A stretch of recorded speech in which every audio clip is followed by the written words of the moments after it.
banyak menjerit. Tinggal ada yang menjerit lain.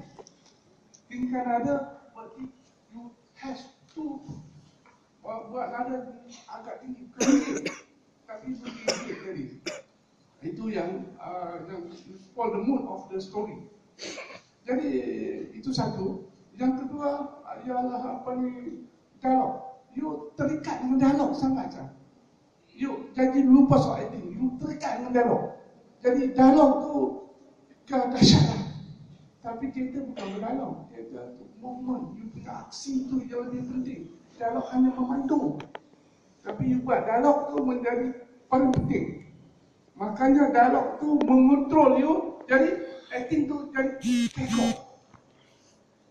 Itu yang saya cuba tanya kat sini ya. Satu lagi tentang scenografi. Tidak banyak membantu you. Seharusnya prop tu membantu you. Lampu membantu.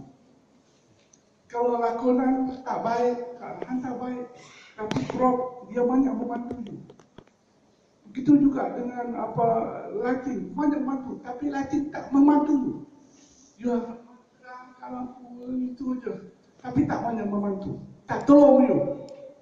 Begitu juga dengan prop, hanya menghiasi, bukan menolong, bukan membantu, menghiasi. Menolong lain, membantu lain, dan menghiasi. Begitu juga tentang saya tulis saya tak faham.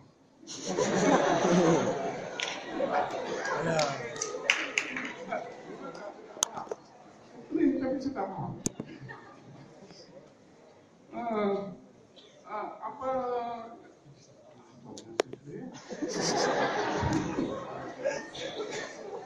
Itu juga tentang konteks. Pelakon itu hanya menunggu dialog sehabis. Pelakon contohnya, pelakon A, pelakon B. Jadi pelakon B itu ketemu pelakon A dan habis. Dia nak masuk dialog. Jadi macam mana dia punya konteks. Jadi dia tak tengok muka dia, tak ada konteks. Konteks ke habis. Sebenarnya pelakon A, kalau dia marah ke pelakon B kena konteks ke pelakon A tu. Tapi pelakon B tak tengok muka si A, nak semua habis dialog dia. Baru masuk. Kebanyakan semuanya begitu. Jadi itu satu kelemahan. Memang ada pemaharuan yang badut tu. Menarik, dia punya pementasan menarik, tapi sayang dia punya acting tak menarik. Acting dia banyak menjerit sangat. Jadi dia punya perspektif genre dia bagus, Broadway style. Kagum lah. Sebab yang lain semua sama. Tapi badut tu ada Broadway style. Tapi sayang pelakon dia pula banyak menjerit. Dan dia punya jodoh tu lari sikit. Tak tahu aku ada simbolik di sebalik itu saya tak tahu. Tapi dia tak sentuh teman badut. Tapi ada. Dekat atas ada yang bom diri dia. Badut tidak. Badut tidak. Dia lari ikut bom terkejut. Tapi saya pergi kan skrip sendiri lah. Itu saya pergi. Yang lain-lain tu saya tak bersentuh lah. Saya tak mau. Satu ruang lakonan semua dah tepi je. Ke depan kan semua dah tepi je. Yang ada prop tu situ. Bukan prop stage yang tinggi-tinggi je. Jadi itu yang digunakan. Dia tak pergi ke depan. Sebenarnya ruang tu di monopoli lah. Baru bertitir betul. Jadi you make the scope tu jadi kecil je. Jadi kecil. Supaya teater terluas ruang dia tu. Dan kita gunakan oleh sebab props. Jadi pengarah ditentukan, ini lompat ke sini, ini lompat ke situ, jadi itu. Jadi saya harap peringkat you all ni, kira orang tak mengganti kita orang lah. Kita orang tak ada semua, you all ganti. Jadi kalau kita orang tak ada, you all tak boleh ganti macam mana?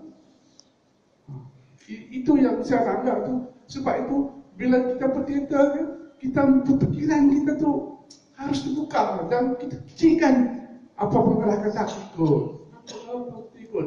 Pengarah tu hanya untuk menjadi benda itu jadi reti saja. Jadi pelakon itu boleh bertanya pengarah, kalau aku buat sini, kalau aku buat sini macam mana? Sebab apa dia jadi? Tanya sebab, tanya apa? Why? Lima dabi itu kena tanya. Where, apa semua kena tanya. Baru kita berkembang, kita punya aktiviti itu, baru kita punya drama hero. Dan kalau tidak, mati. Dan yang saya lihat tu banyak begitu. Dia bergantung pada pengarah kata itu. Jadi pengarah segala-galanya. Pengarah bukan segala-galanya. Pengarah itu hanya menyatukan semuanya itu. Tetapi masing-masing buat jalan sendiri. Tanya pengarah itu supaya kita tak lari. Jadi bila you terlalu terikat dengan pengarah semua, tak main lah. Pelakon hebat-hebat tapi mati. Pelakon berkarakter tapi mati. Di situ yang saya rasa perlu diperbaiki lah. Sebab you nak menanti, you kena tahu semua. Sebab apa? Sebab sekarang dah canggih, teknologi yang canggih. Sekarang teater pelayan lah. Jadi sebenarnya kasar dia akan cakap pasal teater macam mana. Jadi itu yang saya minta.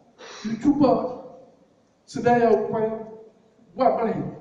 Jangan sebab you punya persembahan macam betul sudah kan. Yang sudah. Begitu juga betul sudah. Jadi tak ada perkembangan. Tak ada perkembangan begitu stagnan. Seharusnya dia berkembang. Macam anak pun setahun, 2 tahun lain, 3 tahun lain, 4 tahun lain, 5 tahun lain. Dia berkembang. Tapi tak ada 5 tahun, tahun depan 5 tahun, tahun depan 5 tahun ni lah. Tahun depan 5 tahun. Jadi tak berkembang. Jadi kita harus berkembang. Dan orang-orang kita harus berkembang. Jadi bila kita balik kepada situ, tak berkembang.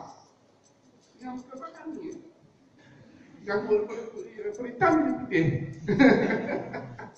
Okey, saya minta pergi dulu. Bismillahirrahmanirrahim. Assalamualaikum warahmatullahi wabarakatuh. Yang berbahagia saudara-saudari pegawai dan orang yang bertanggung jawab menghadirkan kita selama malam di sini, di samping Encik Ismail, Hasan dan saudara Muslimun dan para pensyarah juga pegawai kebudayaan Bangli ABDA lainnya yang disebut nanti. Terima kasihlah kerana memberi peluang. Tapi tak diberi peluang. FPTA saya mewakili, saya dengar. Itu tak berapa tapi mungkin tahun depan boleh masuk oleh Aswara. Jangan takut sangat dengan Aswara. Pelik juga ni pasal apa? Tak takut. Dulu rektor kata, masa dia mengajar di UTM, dia kata, awas bro, kami tak tahan dengan Aswara ni. Dia orang ni, apa istilah yang dia pakai? Ganas. Dia kata budak Aswara ganas. Jadi kali itu dia tolak ke tepi buat sementara waktu. Saya nak cakap senang je, berdasarkan apa dia? Cerita yang baik mestilah bertolak daripada skrip yang baik. Ini masalah kita sekarang, Jadi masalah ini bila dibuat cerita sendiri, memanglah matlamat yang baik. Anda menghasilkan skrip naskah sendiri daripada mengambil naskah orang lain. Tetapi itu ada juga constraint yang anda harus hadapi. Cerita yang baik tak boleh bertolak daripada skrip yang baik. Bagaimana skrip yang baik atau tidak baik, hendak kita nilai dan kita berani untuk mempersembahkan. Ini satu hal juga. Kalau kita tak berani, kita harus mengambil karya yang terkenal daripada apa yang berlaku seperti Batu-Batu malam ini. Itu satu contoh. Dan memang menjadi matlamat saya kira.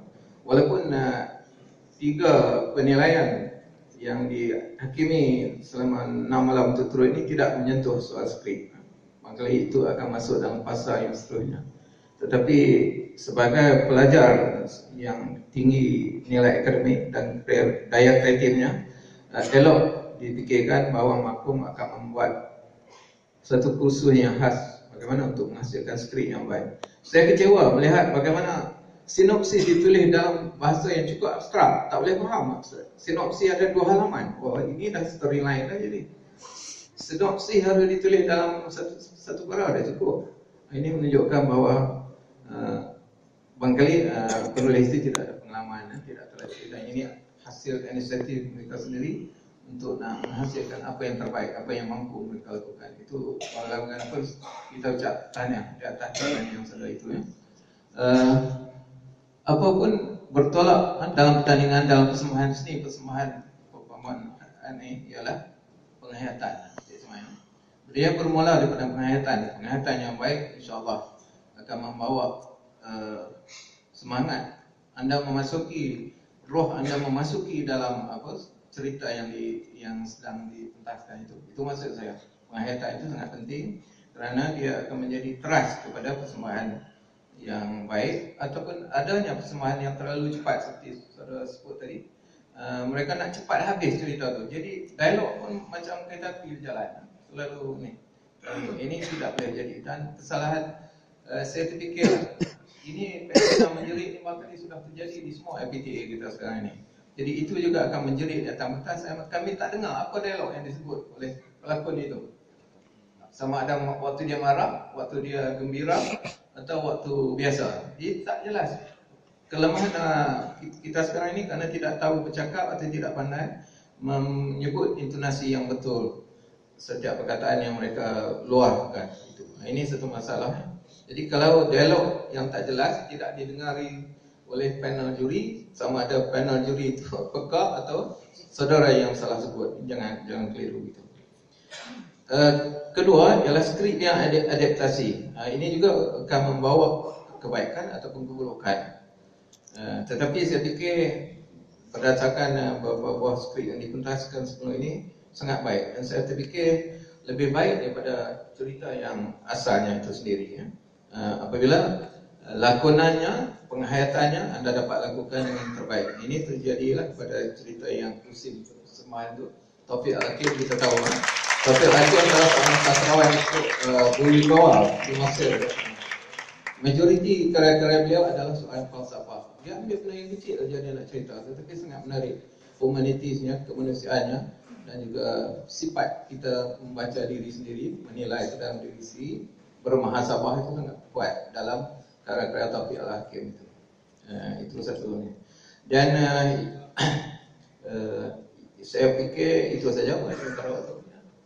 Terima kasih, dan kita akan fikirkan lagi tentang kemungkinan seperti Cik Rashid sebutkan tadi, kita pergi ke IPT yang akan datang tu, barulah kita dapat melihat di mana sebenarnya anda berada. Terima kasih.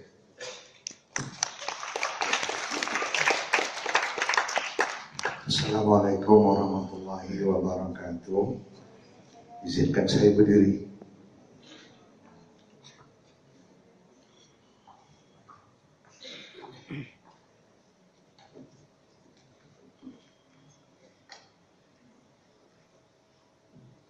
Ini adalah tahun ke-7 dan saya rasa saya berada sebagai ketua juri hampir 5 tahun, 6 tahun. 5 tahun. Saya melihat perkembangan pembangunan teater Mahkom. Pada satu tahap dia plateau, datar. Tapi pada tahun ini saya rasa kita dapat melihat adanya peningkatan. Hanya begitu pun ada kumpulan-kumpulan yang masih mengekalkan status quo persembahan, bentuk dan keseluruhan presentation itu pada tahap seperti tahun 70-an, 80-an. Dari 6 skrip yang dipentaskan, 4 daripadanya adalah skrip tulisan sendiri. 1 adaptasi. Husin mengangkat skrip dari Mesir, penulis yang terkenal Mesir, dan patung-patung oleh Atta Zarhan. Yang 4 lagi itu adalah skrip sendiri. Saya nak secara peribadi, saya nak ucapkan tahniah kepada penulis skrip ini. Pertama, kerana anda berani menulis. Soal mutu itu soal nombor 13. Kita bincang berani menulis, skrip sekarang sudah ada di tangan dan sudah diangkat ke pentas. Itu yang utama. Kerana tujuan utama pertandingan festival teater makom ini diwujudkan adalah untuk, pertama sekali, adalah untuk meningkatkan tahap intelektualiti pelajar dan mengukur tahap intelektualiti pelajar. Bagaimana kita nak mengukur tahap intelektualiti pelajar? Menerusi lakonan dari skrip tulisan orang lain. Anda tak boleh mengukur lakonan pelakon di atas pentas itu kalau ada PhD ke, ada master degree ke, intelektualitinya itu tidak dapat diukur. Kerana apa yang disampaikan adalah bahan dan buah pikiran penulis lain. Intelektualiti pelajar hanya dapat diukur jika skrip itu dihasilkan oleh pelajar. Jadi kita mengukur intelektualiti itu dari idea, message yang cuba disampaikan, kritikan sosial yang diangkat dalam cerita, dan bagaimana dia mengangkat cerita itu untuk menarik di atas pentas. Itu yang penting. Kita sedang menuju ke arah usaha menghasilkan skrip-skrip yang baik dan dihasilkan oleh pelajar. Tapi itu masih jauh lagi. Saya dah bercakap ini tahun ketiga. Tahun-tahun sebelum ini saya bercakap juga. Dan perubahan menjadi zon, peringkat zon tahun ini adalah cadangan daripada juri tahun lepas. Dan saya sampaikan sekali lagi, usaha menghasilkan skrip mesti dilakukan. Jika tidak, pelajar universiti hanya menggunakan skrip penulis luar dan menampilkan intelektualiti penulis luar, bukan intelektualiti pelajar. Apa yang nak dibanggakan di situ? Tanya. Seburuk mana pun skrip kita, kalau kita hasilkan sendiri itu masih lebih baik daripada satu persembahan yang baik, tapi skrip orang baik. Saya harap itu akan berlaku pada tahun hadapan. Skrip yang dihasilkan oleh pelajar sendiri. Dan akhirnya nanti, skrip-skrip ini boleh dinilai secara ilmiah oleh pelajar-pelajar jurusan sastra. Melihat selepas satu jeda waktu 5 atau 10 tahun, sayembara berlangsung, ada pelajar yang buat master degree atau PhD mengukur bagaimana transformasi pemikiran pelajar, kreativiti pelajar, criticality pelajar, pemikirannya terhadap konteks masyarakat dan semasa, dan disampaikan melalui skrip. Dia menjadi satu hasil ini yang sangat menarik. Selagi itu tidak dihasilkan, kita hanya seronok-seronok mementaskan skrip orang lain. Itu yang pertama. Seperti yang dinyatakan oleh juri tadi, sebuah persembahan bermula dari pemilihan skrip. Seperti tahun-tahun yang sebelum ini, saya ingin ulang sekali lagi. Bagaimana memilih skrip untuk pertandingan dan persembahan biasa. Persembahan untuk pertandingan berbeza. Kriteria pemilihan skripnya berbeza. Bukan kita pilih skrip kerana kita suka skrip itu, tapi skrip itu menampilkan semua penilaian yang disenaraikan untuk dinilai. Faham tak maksud saya? Ada 10 perkara yang dinilai, bukan? Dari sebuah persembahan. Skrip yang anda pilih menampilkan 10 penilaian itu tadi atau cuma 5 saja?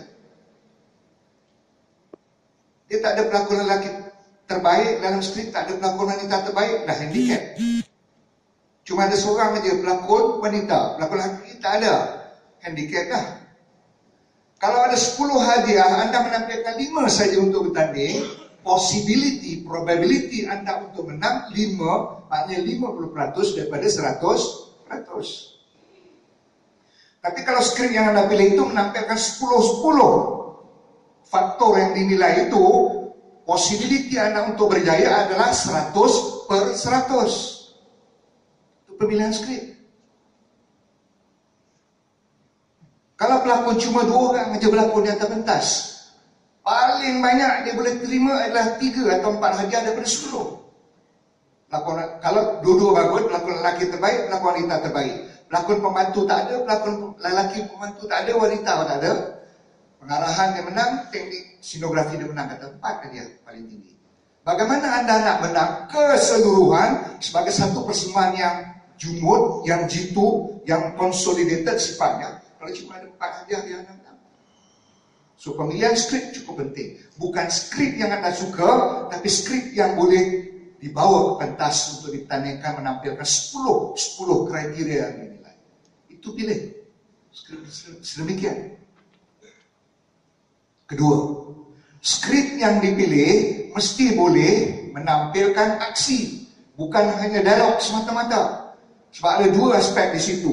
Dialog driven play dipanggil dialog driven play, lakonan yang dialog menolaknya ke depan, atau action driven play, aksi yang menolak cerita ke depan. Ada setengah-setengah dialog dalam skrip tak boleh nak diaksikan. Tak boleh nak diaksikan. Siapa yang dah berlatih teater dia tahu, ada dialog tak boleh diaksikan, dan mustahil setiap dialog nak diaksikan. Dah jadi macam orang gila bercakap. Sebab normal manusia, adakah setiap dialog kita mesti bergerak tangan seluruhnya? Tidak, kan? Ada dialog kita boleh menampilkan apa? Memek muka kita, miming kita. Ada dialog yang boleh kita gerakkan anggota tubuh kita. Action, movement, action, dan ada reaction, ada reaksi daripada pelakon lain. Kelemahan yang umum yang lain ialah eye contact between actor, antara pelakon. Pelakon berdialog, yang dilawan dialog tidak ada eye contact dengan pelakon yang sedang berdialog. Dia buat hal dia, dia pandang ke lain. Lakonan adalah aksi dan reaksi. Bila dia berdialog, dia memberikan aksi, dia memancing, mesti ada reaction daripada seorang pelakon yang lain. Mesti dia melihat pelakon yang bercakap tadi. Dia tak, dia dengar, dia pandang ke lain. Lepas tu dia beraksi.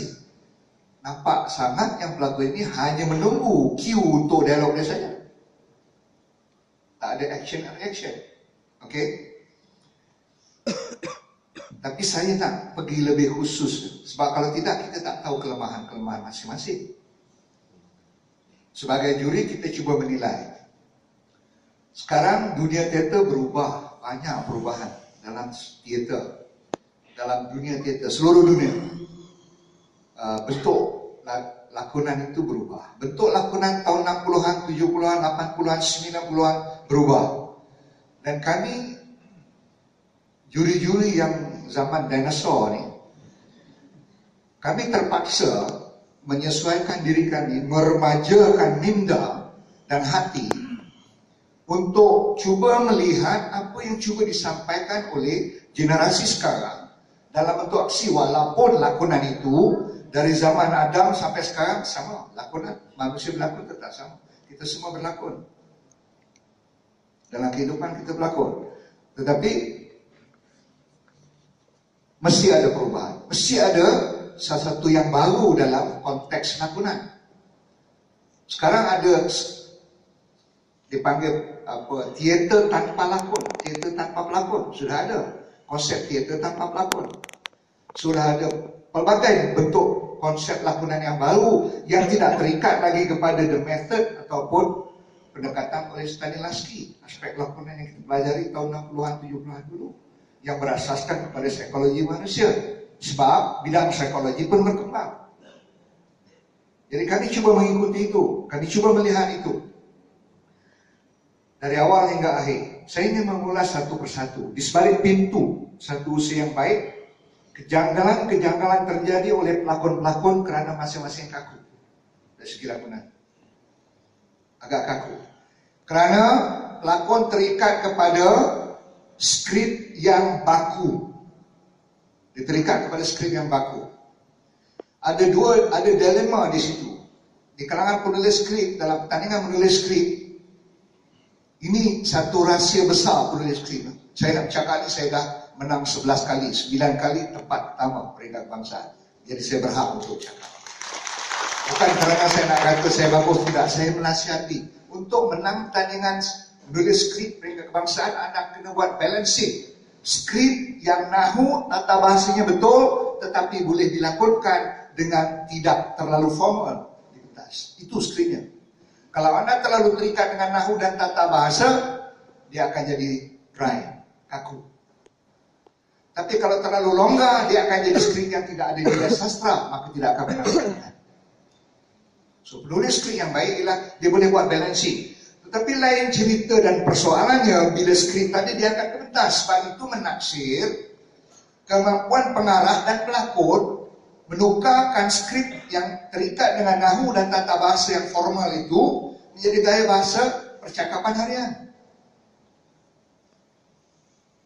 Misalnya, awak nak ke mana? Awak hendak ke mana? Bahasa baku lah, bahasa sastra. Untuk maksud diterbitkan, menang pertandingan, okey. Tapi bila dilakonkan, takkan dia nak cakap, awak hendak ke mana? Bila dilakonkan, bahasa itu harus diinformalkan, dijadikan bahasa harian. Nak ke mana tu? Maksudnya sama tak? Sama. Ini tugas pengarah. Dan pelakon harus dipandu oleh pengarah supaya tidak ikut sepatah demi sepatah dialog itu sehingga menjadikan dia macam tak ada jiwa dalamnya. Dan mustahil orang berbicara begitu seharian. Kecuali dalam majlis resmi. Ini dalam bilik tidur cakap macam bahasa dalam parlimen. Parlimen, bawa maki hamun. Ya, boleh faham maksud saya. So, usaha yang baik oleh UPNM, tetapi dari segi mesej ini tidak jelas ditampilkan. Kawalan ruang agak terbatas. Dan pelakon-pelakon agak janggal, agak kekok dan kaku dalam gerak-geri dan aksinya, tidak luas, dalam berkata luas, tidak santai dalam melakukan. Okey, kreativiti dari segi sinografi tidak ada sesuatu yang ekstravaganza, tidak ada penampilan baru, hanya biasa-biasa. Sebab setiap kumpulan yang membuat persembahan, kita melihat aspek positif dan negatifnya. Tidak ada satu kumpulan yang buruk 100%, sehingga tidak ada baiknya. Tidak ada yang baik semuanya tanpa ada cacat celahnya. Biasalah manusia perlu begitu. Itu normal. Kalau kita kata skrip, ini persembahan dia bagus 100%, tidak berarti tidak ada cacat celahnya. Kalau dia buruk persembahan itu pun, tidak berarti tidak ada yang baik. Yang baik kita kena katakan baik. Persembahan UPNM, sebalik pintu itu kemas. Dia kemas, keluar masuk pelakon terkawal, harmoni okey, kelancaran persembahan okey, tetapi kelakonan kaku, dialognya terlalu formal. Ya, pelakon agak kaku. UIA, insomnia jiwa manusia. Satu usaha berani pentafsiran skrip yang baru. Sebenarnya kita memerlukan banyak skrip-skrip yang berunsur kejiwaan dan psikologi. Sebab sukar untuk menulis skrip ini, kecuali you do your homework. Without homework, you cannot write. Aspek psikologi manusia memerlukan you belajar tentang psikologi, dan psikologi itu sangat luas. Okay? Pengarahan, saya kata saya boleh beri pujian kepada kumpulan ini. Pengarahannya baik. Ya? Pengarahannya baik. Persembahan lancar. Dan ada satu pendekatan yang cuba ditampilkan di situ, di mana dua sudut lakon diangkat dalam satu ruang pentas. Ya, saya melihat persembahan begitu dalam skrip yang menjelma dan yang menghilang Dr. Anwar Ridwan. Tapi dia guna dua stage, three layer of stage, 3 tingkat pentas, dan 3 tingkat itu berlakon simultaneously lakonan dia dengan satu plot. Maknanya cerita itu awalnya berpecah 2 plot, bercantum jadi satu plot, satu lakonan akan berpecah lagi. Ini satu usaha yang berani. Dan kreativitinya kerana dia menggunakan hanya satu pentas, tetapi 2 ruang lakon. Ini kreativiti yang saya maksudkan.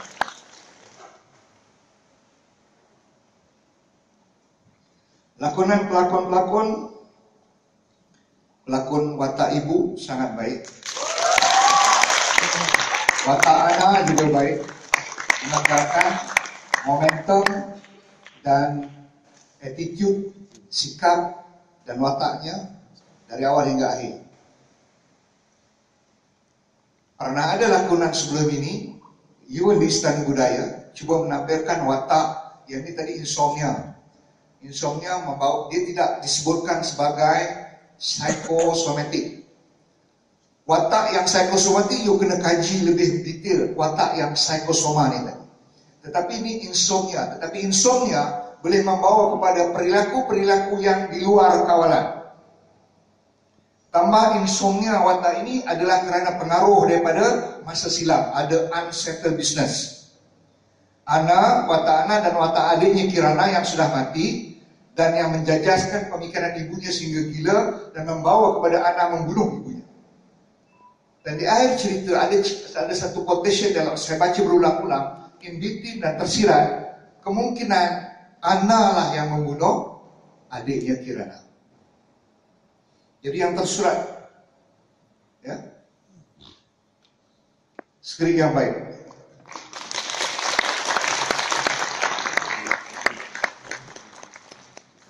Lampu membantu mas. Tanya. Musim nyanyian maut, adaptasi daripada skrip Mesir. Ya. Watak Asyakir, baik, bagus.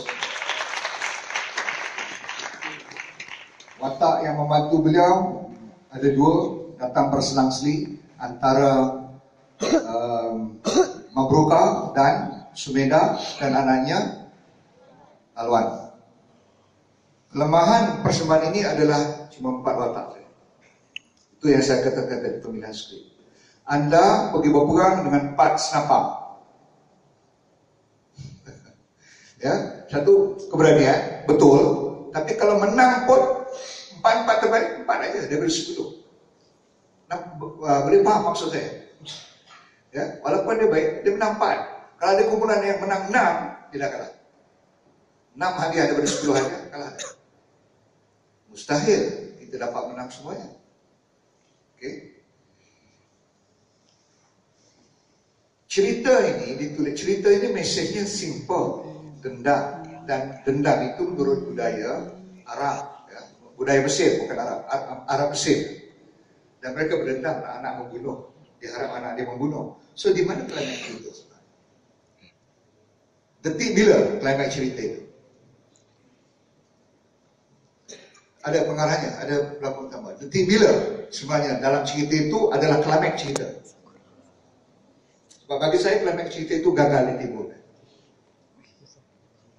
Gagal ditimbulkan. Ya.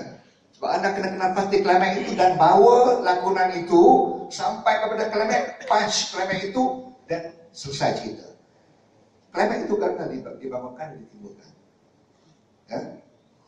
Oh ya, dalam sebelum itu saya nak mengimbau kembali insomnia jiwa manusia tadi itu yang akhirnya Ana mati. Dalam skrip dia katakan Kirana memberikan pisau kepada Ana. Berlaku, ya? Apa dia? Saya tahu anda menukar berdasarkan skrip anda telah saya baca skrip dan saya membandingkan persembahan. Kerana skrip itu menjadikan cerita itu tidak logik. Kerana itu berlaku dalam imajinasi. So anda masukkan dia dalam peti dan dia mati. Apa punca dia mati?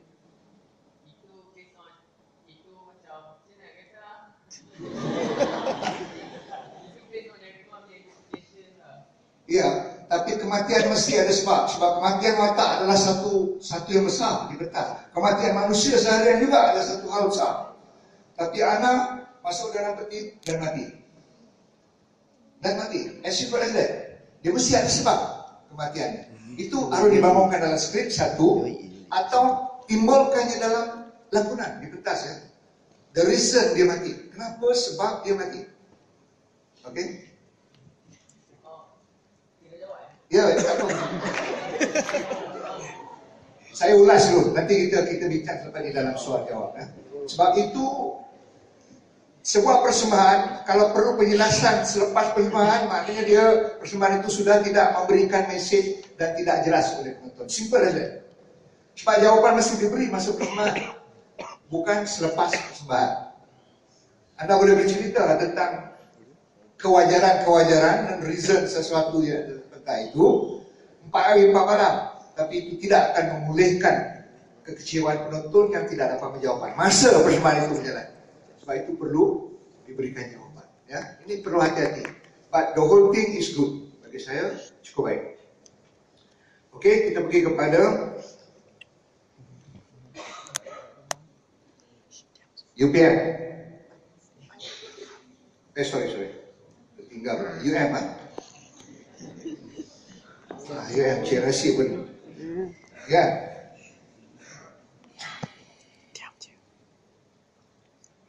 Apa tajuk skrinnya? Kawat. Sebenarnya saya selalu gunakan analogi kawat ni dalam ceramah. Sebab saya memberikan ceramah motivasi. Dululah sebelum bersara, sekarang bersara. Di padang kawat dia seorang jurulatih kawat. Squad bertiga-tiga dari kiri, cepat jalan. Kawat di rumah tu, anak-anak semua bertiga-tiga dari kiri, cepat makan. Anak pun makan. So, attitude itu dibawa ke rumah menyebabkan tekanan pada diri anak. Satu seberani dalam penulisan skrip. Ya. Saya tak tahu ini adaptasi atau skrip sendiri. Saya rasa skrip sendiri. Ya, so usaha yang baik. Kelemahan skrip ialah 2 scene saja yang interaktif dialog, yang lain monolog dan cantuman monolog. Bahayanya skrip yang bersifat begini ialah monolog ini terpisah-pisah dan dia tidak saling membantu pelakonnya. Pelakonnya melakonkan, kalau dia gagal lah scene itu. Kemudian dia bermonolog. Karena satu lagi pelakon bermonolog lagi. Tidak ada interaktif kecuali 2 scene, 9 dan 10. Kalau saya nak pergi detail terlalu panjang nanti. I go as detail as possible dengan masa yang singkat. Okay? Kesannya apa? Kesannya bila dia bermonolog, tonasinya akan jadi monotonous. Tonasi dialog terpancing satu pelakon dengan satu pelakon yang lain, tonasinya hampir sama. Itu bahaya. Kecuali beberapa pelakon dalam scene tertentu, dia ada kelainan dalam lontaran suara dan tonasinya. Kalau tidak, tonasinya, rhythmnya sama. Itu tendensi dalam sebuah monolog. Ya. Sebab dia kebanyakan monolog yang bercantum-cantum. Bahayanya ada. Bila monotonous, dia boleh menimbulkan kebosanan. Yang membantu skrip ini adalah acting. Acting yang fast moving acting, kawat. Tapi kawat daripada awal sampai akhir juga kalau ditampilkan berulang-ulang akan membosankan. Kena ada varieties, kena ada kepelbagaian. Usaha itu nampak dan saya harus beri pujian kepada pengarahnya. Ya.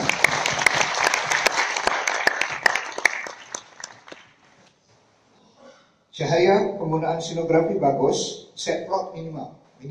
Ya.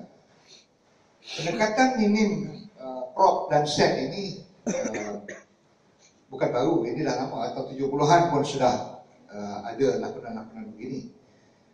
Ada baik dan ada buruknya. Ya, ada baik dan ada buruknya. Okey.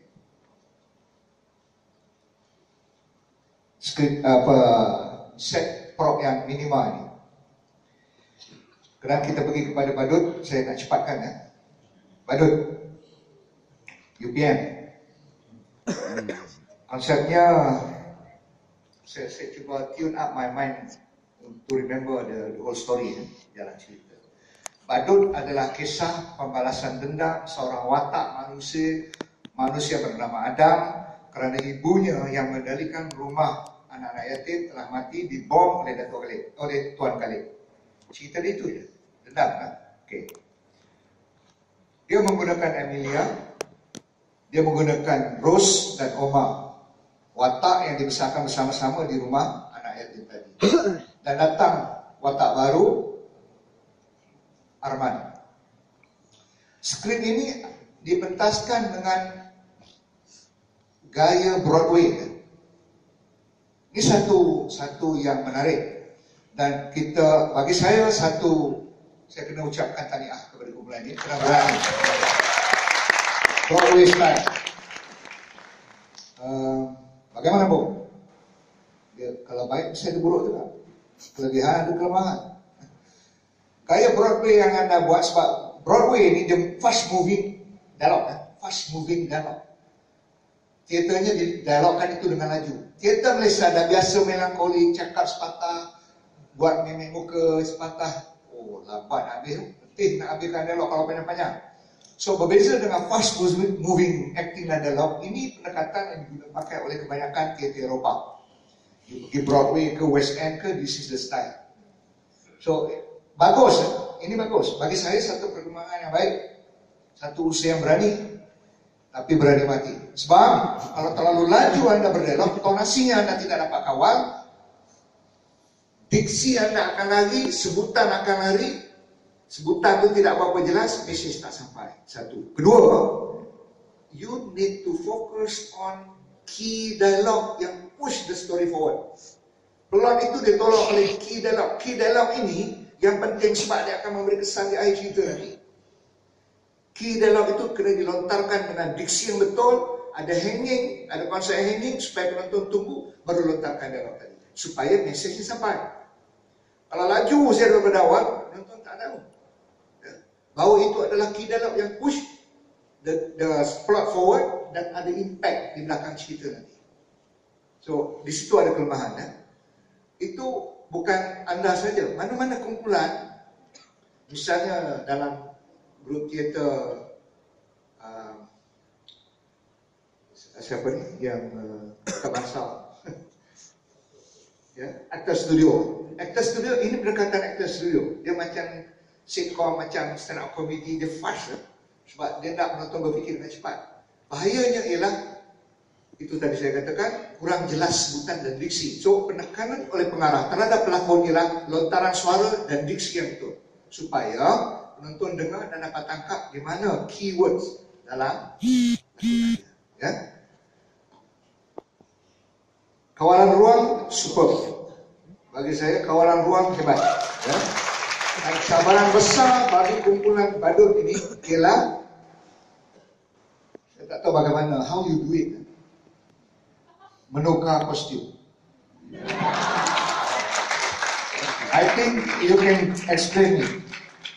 Penukaran kostum dilakukan dengan cukup hebat sebab pelakon ada masa saya rasa below 30 second, right?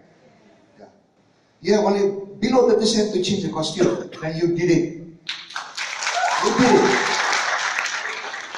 Ini hebat. Sebab penulis, bila dia menulis, dia suka-suka je tulis. Dia tak fikir nanti bila dia atas pentas, orang nak lakonkan ni, sempat tak tukar baju. Ini penulis yang kena sumpah bila berlakon nak tukar baju ni. Wah, menyusahkan betul penulis. Is it right? Am I right? Sekarang I can read. You masuk saja sini dengan baju sekali, saya tahu dah this something happen. Berapa orang yang bantu di belakang untuk tukar kostum? Berapa orang? Berapa orang tenaga yang bantu? 3 orang. 3 orang. So congratulations to you. Even though you tak masuk pentas. Pas orang yang jaga kostum ni, kalau dia tak jaga betul-betul, kostum salah. Dibawa. Ya. Okey. Set prop, cahaya, muzik.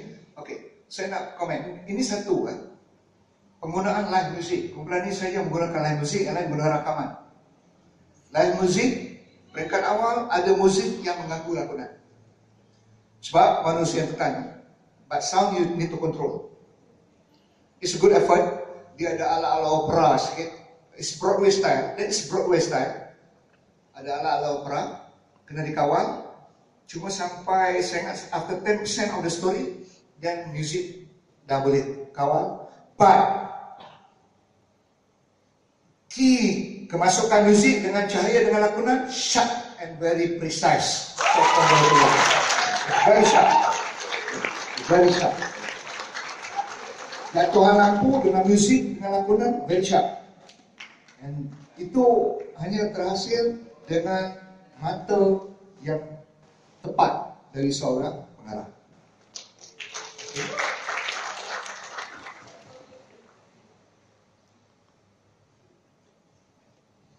UKM malam ini ya, pintu-pintu,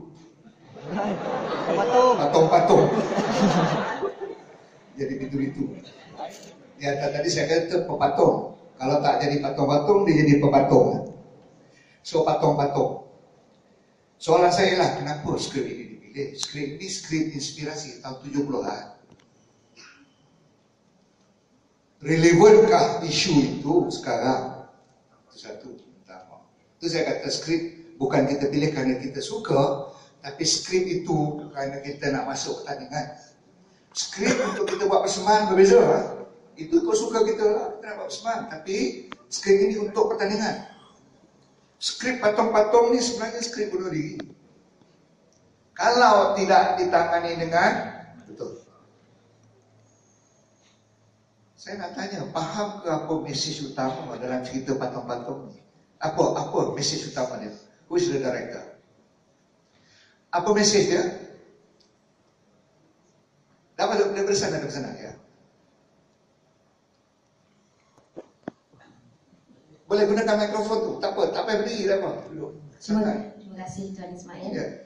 Mengikut pemahaman saya, skrip patung-patung ini mengenai manusia yang terlalu ingin berkuasa, sehingga dia macam mau mengatur segalanya hingga dia lupa bahawa adanya Yang Maha Esa. Okay. Itu tafsiran anda. Ya. Skrip patung-patung ditulis selepas demonstrasi pelajar tahun 1974. Yang saya pun terlibat sama demonstrasi dekat Mario Corner. Kena tangkap masuk kamera boleh. Okey. Patung-patung dihasilkan kerana komplain, protes. Hatta Azan itu memprotes kewujudan AUKO, Akta Universiti dan Kolej, sehingga menjadikan pelajar-pelajar universiti seperti patung-patung. Itu maksudnya. Itu maksud mereka itu. Seolah-olah pelajar ini jadi patung-patung yang mengikut arahan. Tetapi patung-patung itu akhirnya melawan tuannya sendiri. Ya, itu mesejnya. Okay. So, bertitik tolak dari mesej itulah baru kita bangunkan sebuah persembahan. Persembahan malam ni bagi saya ya, dari segi aspek lakonan. Dari segi aspek lakonan kita, kerana kami menilai secara umum ya, tiga perkara, yaitu pengarahan. Pengarahan bagi saya ada kurang ketelitian sedikit dalam aspek-aspek tertentu, terutama keluar masuk pelakon.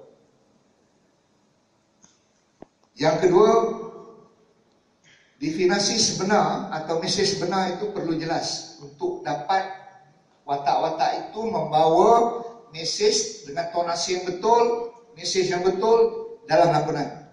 Lontaran dialognya betul. Dari segi lakonan, lakon kebanyakan menjerit dan sering terpancing antara satu dengan lain. Watak mereka menjerit-jerit, awal berlawan pula dengan si Maya. Maya pun menjerit sama. Ya, sepatutnya kalau mereka menjerit, Maya kena tone down. Tonasinya kena didownkan. Dan watak patung-patung yang hidup dan melawan tuannya tadi klise jadinya ya. Dia sangat klise. Watak saudara perempuan, pelakon lelaki kumpulan ni 3 orang saja. Kenapa ada masalah lelaki di UKM kan?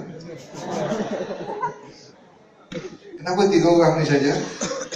Saudara itu kenapa tak dijadikan lelaki, atau mana-mana patung dijadikan lelaki, atau ada kekangan-kekangan tertentu? Saya tak tahu. Tapi kesannya ialah anda dia pakai kidding ya. Kidding di dalam aksi cuba menampilkan lawak, tapi dia jadi kidding. Dia bermain-main. Sedangkan isu yang dibawa sebenarnya sangat serius. Sangat serius. Ya. Oke. Itu dari segi aspek lakonan. Dari segi kreativiti tidak ada yang baru lah. Ekstravaganza tidak ada. Lampunya pun biasa saja. Ini keluar masuk set prop. Bagi saya sama macam tahun 70-an. Malah tahun 2 tahun lepas ada kumpulan yang bawa juga patung-patung dalam makam. Semangat itu makam. Penonton tidak tahu bahawa itu patung. Betul itu manusia. Nampak betul-betul macam patung. Sebab kita cuba, even sebagai juri saya cuba menilai, ni patung ni bukan, ni patung ni bukan. Rupanya semua patung. Semua orang. Semua pelakon. Kostum dan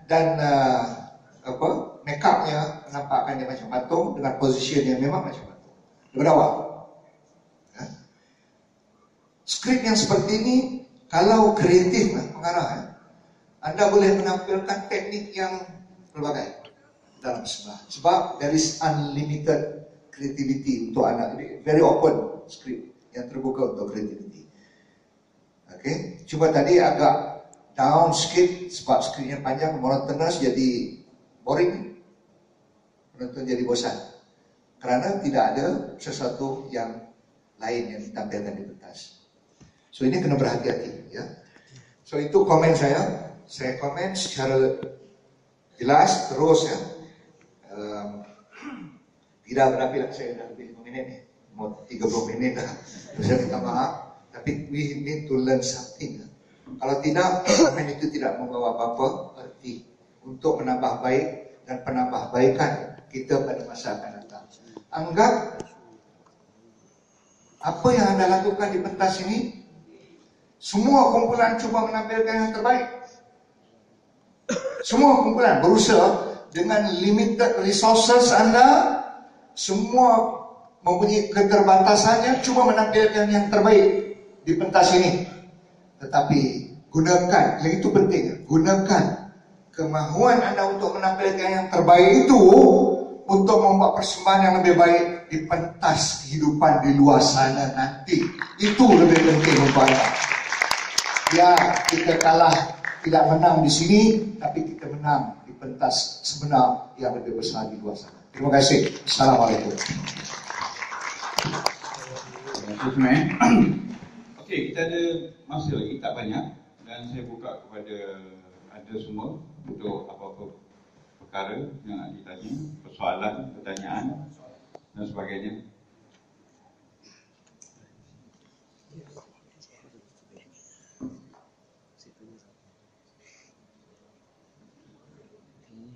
Ada soalan?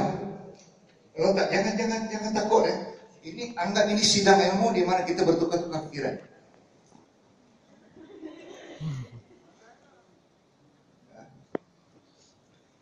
Ada tak puas hati dengan komen saya? Bagi tahu. Kita terbuka. Tidak semestinya apa yang kata kami nilai, kami ini benar 100%, betul 100%, dan challenge. Okey, dan kita berdebat. Kita gunakan fakta, kita gunakan ilmiah, secara, ulasan secara ilmiah, bukan emosi, ilmiah. Okey, ada soalan?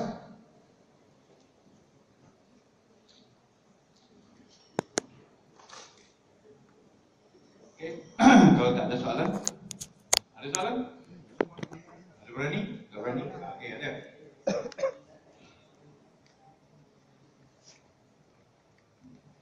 Assalamualaikum. Nama dari mana? Saya Muhammad Khairil Noah daripada UiTM Shah Alam. Saya just nak tanya sesuatu. Bila seorang pengarah atau seorang penulis skrip buat satu skrip untuk bertanding, bukan untuk satu persembahan. Jadi bila kualiti pertandingan dan kualiti persembahan, sebab dalam pertandingan mereka akan strict pada rules dalam pertandingan. Jadi adakah kualiti dalam pertandingan, dan bila mereka betul-betul ingin menyampaikan sesuatu dalam persembahan dan message skrip mereka, adakah itu akan tukar kualiti? Contohnya macam ada dua pelakon di dalam skrip, memang pengarah nak buat 2 pelakon dalam skrip, tapi itu tidak menepati syarat-syarat dalam pertandingan. Jadi kualiti itu akan berubah. So apa pendapat tuan-tuan? Soalan saudara ialah sewaktu skrip itu ditulis untuk tujuan pertandingan. Pertandingan apa? Pertandingan ada 2. Satu, pertandingan menulis skrip. Satu lagi, pertandingan skrip itu dipentaskan dan menjadi sebuah lakonan. So ada 2. Yang saudara masukkan pertandingan menulis skrip atau pertandingan lakonan? Pertandingan ni macam ni lah. Okey, maknanya skrip itu bertujuan untuk dipentaskan. Okey. Sebenarnya sewaktu peraturan-peraturan dibangunkan atau digubal untuk sesuatu pertandingan menulis skrip, menghasilkan skrip dulu, semua aspek-aspek itu telah dimasukkan dan ambil kira. Sekurang-kurangnya itu dilakukan oleh Dewan Bahasa dan Pustaka dalam semua bentuk pertandingan sayembara menulis skrip mereka. Jadi skrip-skrip yang kebanyakannya menang pertandingan memiliki ciri-ciri yang sesuai untuk dipentaskan dan dipertandingkan. Bagaimanapun, ada pertandingan menghasilkan skrip yang tak boleh dipentaskan untuk pertandingan. Misalnya skrip pertandingan anjuran Dewan Bahasa sebenarnya 50 tahun. Skrip yang menang itu, kalau betul-betul dipentaskan, dia jadi 7 jam. Bukan 70 minit ya, 7 jam. Dipendekkan jadi 2 jam setengah, hampir 3 jam. 3 jam. Sebuah persembahan di Istana Budaya, 3 jam dia ada recess. Kenapa ada recess? Kerana masyarakat penonton di Malaysia, kita ni agrarian based society. Ketahanan kita duduk dalam dewan tanpa bergerak dan fokus 2 jam. Maksimum 2 jam. Paling bagus ialah maksimum climax 1 jam, 1 jam setengah. Jadi show yang baik ialah 1 hingga 1 jam setengah saja.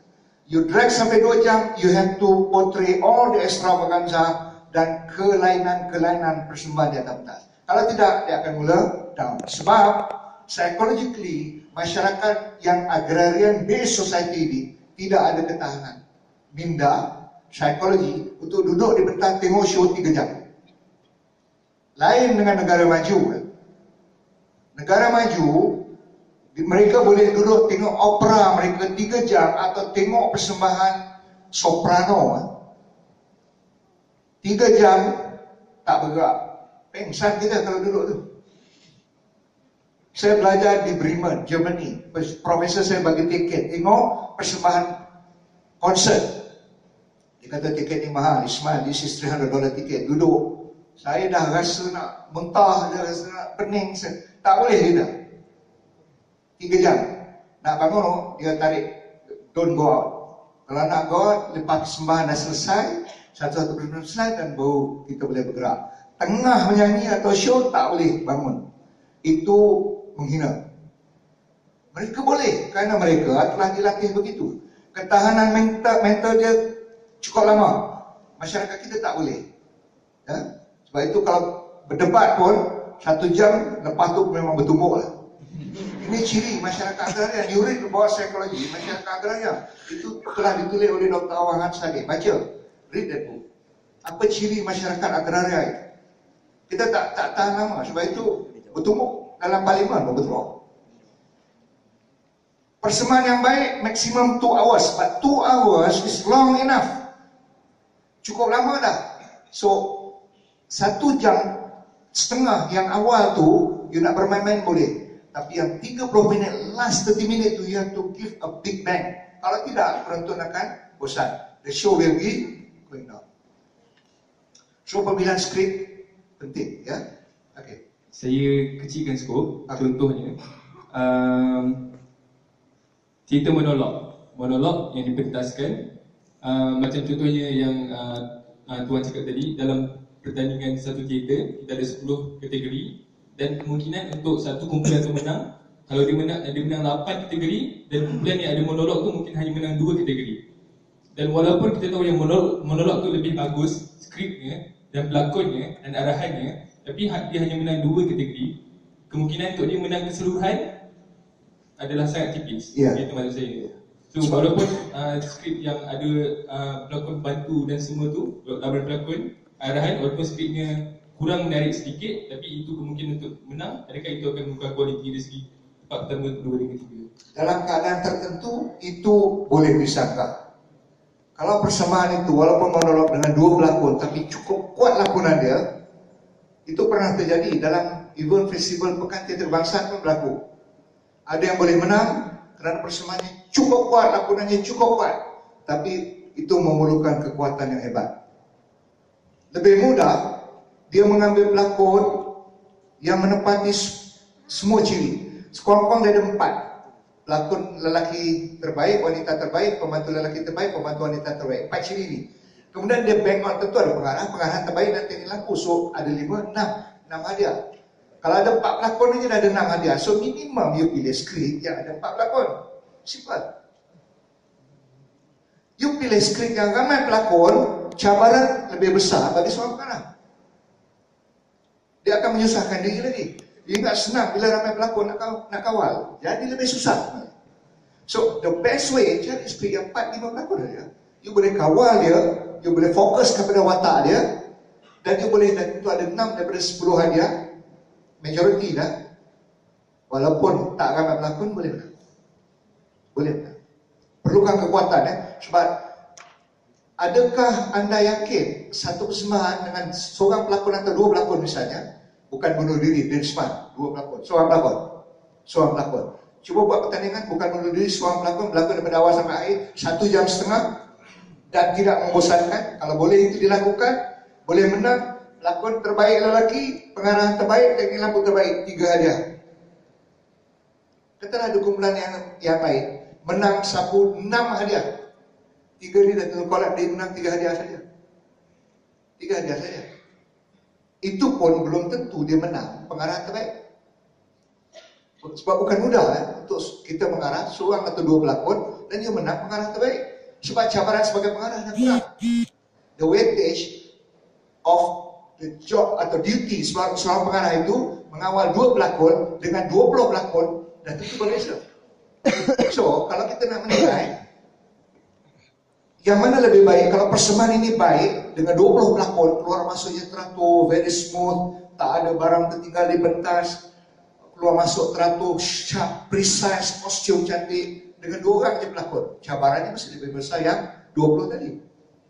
Sebagai judul itu. Okey? Terima kasih. Ada yang lain? Bagus, very good, very good. Ada soalan?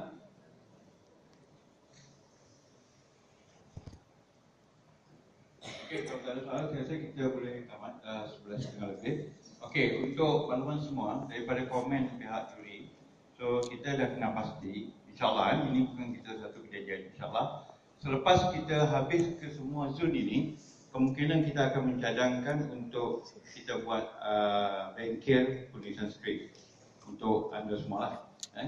Dan juga, saya ingin mencadangkan juga ke peringkat akhir nanti, kemungkinan kita akan ada, ini saya akan bentangkan juga dalam surat makom dan juga bersama dengan rakan-rakan saya, tentang anugerah skrip terbaik. Kerana kita belum ada lagi satu anugerah skrip terbaik untuk kali ini. Tapi pada zon ini kita melihat ada 4 skrip yang ditulis oleh pelajar sendiri. Saya rasa itu amat menggalakkan dan kita boleh cadang benda itu. Okey, untuk makluman semua, sebenarnya pihak makom, terutamanya pegawai yang terlibat dalam teater, kami sebenarnya telah merancangkan untuk zon ini sejak daripada 5 tahun yang lepas. Mungkin anda beruntung sebab generasi anda ini telah berusaha untuk mengadakan festival sehingga hari ini. Terutamanya macam Saudara Badrul, dia mempunyai pendidikan dalam bidang teater.